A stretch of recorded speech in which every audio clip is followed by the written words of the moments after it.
Assalamualaikum, selamat malam pemirsa. Senang sekali saya Ida Kusuma kembali menemani Anda dalam program Berita 5 edisi hari ini.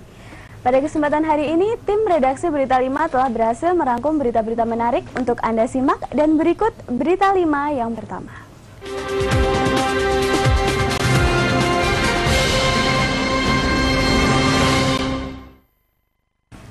4 calon anggota legislatif di Pati memutuskan untuk mengundurkan diri dari pencalonannya. Adapun seorang lagi dicoret dari daftar caleg lantaran meninggal dunia. Dari jumlah total 586 jumlah caleg di Pati, terdapat 4 caleg yang mengundurkan diri melalui parpol dan satu lagi dicoret dikarenakan meninggal dunia. Komisioner KPU Pati Umi Nadhiroh mengatakan dari sekian jumlah caleg yang mengundurkan diri, 2 diantaranya mengundurkan diri setelah nama mereka terlanjur dicetak pada surat suara, sehingga nama mereka pun masih tertera pada lembar surat suara.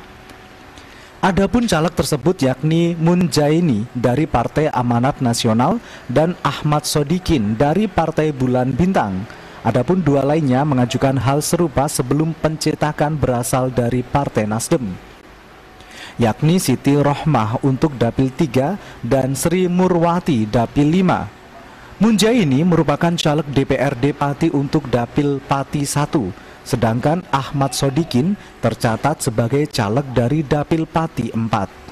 Surat persetujuan pengunduran diri 2 caleg dari Nasdem tersebut disampaikan ke KPU sebelum 10 Desember 2013.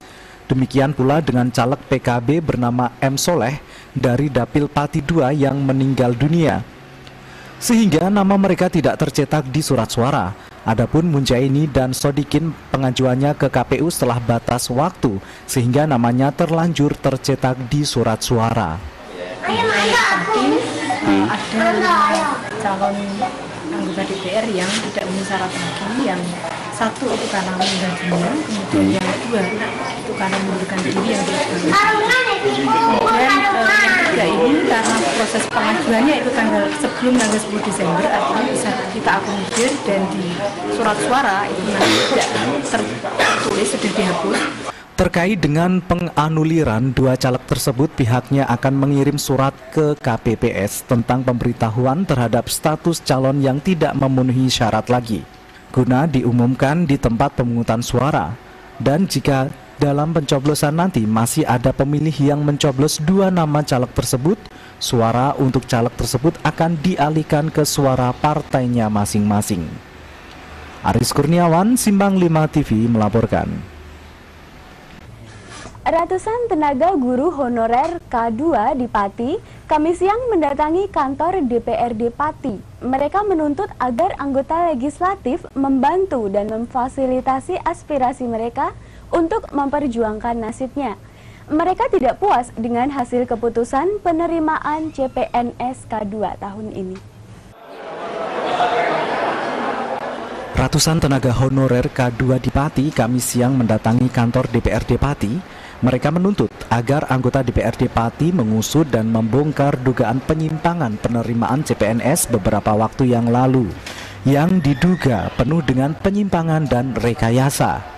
Para tenaga honorer juga menuntut agar kasus permintaan uang kepada sejumlah honorer oleh oknum yang mengaku dari Menteri Pendayagunaan Aparatur Negara dan BKD Provinsi serta daerah diusut tuntas. Salah satu tenaga honorer yang sudah 30 tahun mengabdi, Syahri, mengatakan pihaknya tidak merelakan haknya sebagai tenaga honorer yang telah mengabdi puluhan tahun harus digantikan oleh orang yang sama sekali tidak pernah mengabdi. Mulai kerja 1 Juli 1983 sampai sekarang saya hitung 30 tahun 8 bulan, dan harapan saya semoga pemerintah mempertimbangkan nasib saya dan teman-teman semua tenaga honorer yang mengabdi dari 20 tahun sampai 30 tahun, mohon dipertimbangkan dan diangkat, tidak manipulasi data dan cara berurutan. Menanggapi aksi para guru honorer tersebut, Sekda Pati Desmond Hastiono mengatakan, terkait dengan data yang dimanipulasi dan permintaan uang, pihaknya mempersilahkan para honorer untuk melapor ke pihak kepolisian. Sebab pada dasarnya penentuan kelulusan penerimaan CPNS secara keseluruhan ditentukan oleh pusat, bukan daerah. Sementara untuk pengusulan ke pusat, pihaknya telah mengusulkan ke Menpam agar permasalahan tenaga honorer K2 dapat diselesaikan dan diangkat menjadi CPNS. Kan Menpan, KPK, Kapolri sudah kerjasama. Kalau ada hal-hal yang menyangkut pengadaan CPNS, ada penyelewengan atau manipulasi atau apa, langsung serahkan ke polisi. Polisi akan pasti akan menindaklanjuti. Setelah perwakilan diterima dan beraudiensi dengan anggota DPRD dan pihak Pemkab Pati, masa akhirnya membubarkan diri. Mereka berharap pemerintah betul-betul memperjuangkan nasib mereka. Aris Kurniawan, Simpang 5 TV melaporkan. Pemirsa, tetaplah di Berita 5 karena setelah jeda iklan berikut kami masih akan kembali dengan berita yang lebih menarik. Tetaplah di Berita 5.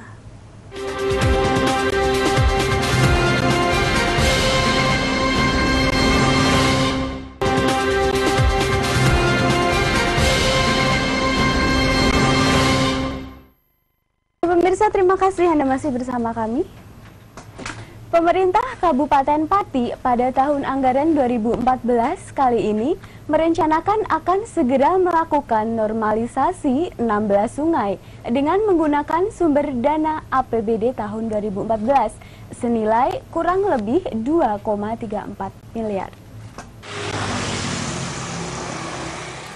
Sejumlah 16 sungai di wilayah Kabupaten Pati pada tahun 2014 kali ini akan segera dinormalisasi oleh dinas terkait. Bupati Pati Haryanto ketika ditemui beberapa waktu yang lalu mengungkapkan pelaksanaan normalisasi tidak hanya dilakukan di sungai yang terkena dampak banjir saja. Juga kita normalisasi dalam rangka untuk tergenangnya air yang ada di beberapa pertanian yang ada di wilayah Pati. Dari data Dinas Pekerjaan Umum Kabupaten Pati, kegiatan normalisasi 16 sungai ini menghabiskan dana mencapai 2,34 miliar rupiah yang bersumber dari APBD tahun 2014. Rata panjang sungai yang dinormalisasi antara 2 hingga 4 km. Bahkan dimungkinkan pada perubahan anggaran tahun 2014 mendatang, jumlah sungai yang dinormalisasi bertambah sesuai dengan kondisi yang ada. Endi Smardiono, Simpang 5 TV melaporkan. Upaya penanggulangan perkembangan HIV/AIDS di Kabupaten Pati perlu dukungan semua pihak. Karena dari data Komisi Penanggulangan AIDS Kabupaten Pati hingga bulan Februari 2014 tercatat 550 kasus yang menempatkan Pati sebagai kabupaten dengan jumlah terbanyak nomor 4 di Jawa Tengah. Masyarakat agar masyarakat ini bisa. Komisi Penanggulangan AIDS Pati mencatat kasus orang dengan HIV/AIDS atau ODA di Pati menembus angka 550 jiwa. Dari jumlah tersebut 71 diantaranya meninggal dunia. Temuan ini merujuk pendataan KPA Pati Oktober 2007 hingga Februari 2014. Sinarto, pengelola program KPA menyatakan belum ada penurunan kasus ODA yang signifikan beberapa bulan belakangan. Bahkan, dari pengamatannya, grafik ODA di Pati terus meningkat setiap bulannya. Bahkan tahun 2014 hingga Februari, KPA menemukan 21 kasus ODA baru. Menyikapi fenomena ini, pihaknya berkomitmen menggencarkan sosialisasi HIV/AIDS lewat warga peduli AIDS yang telah terbentuk di setiap kelurahan. Di samping itu, KPA rutin memberikan bantuan kondom kepada warga berisiko tinggi seperti di tempat lokalisasi. Dan dari ini adalah dari KPA Kabupaten Pati untuk kampanye publik dengan kondom. Karena kondom kalau di tempat-tempat lokalisasi masih sangat rendah pemakaiannya. Saat ini Kabupaten Pati menempati urutan keempat se-Jawa Tengah, di bawah Kabupaten Semarang, Grobogan, dan Batang.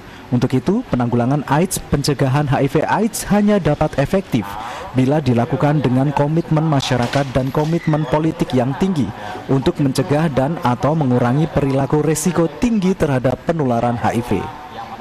Edi Setio, Simpang 5 TV melaporkan. Pemirsa, informasi mengenai Dahlan Iskan akan hadir sesaat lagi. Tetaplah di Berita 5.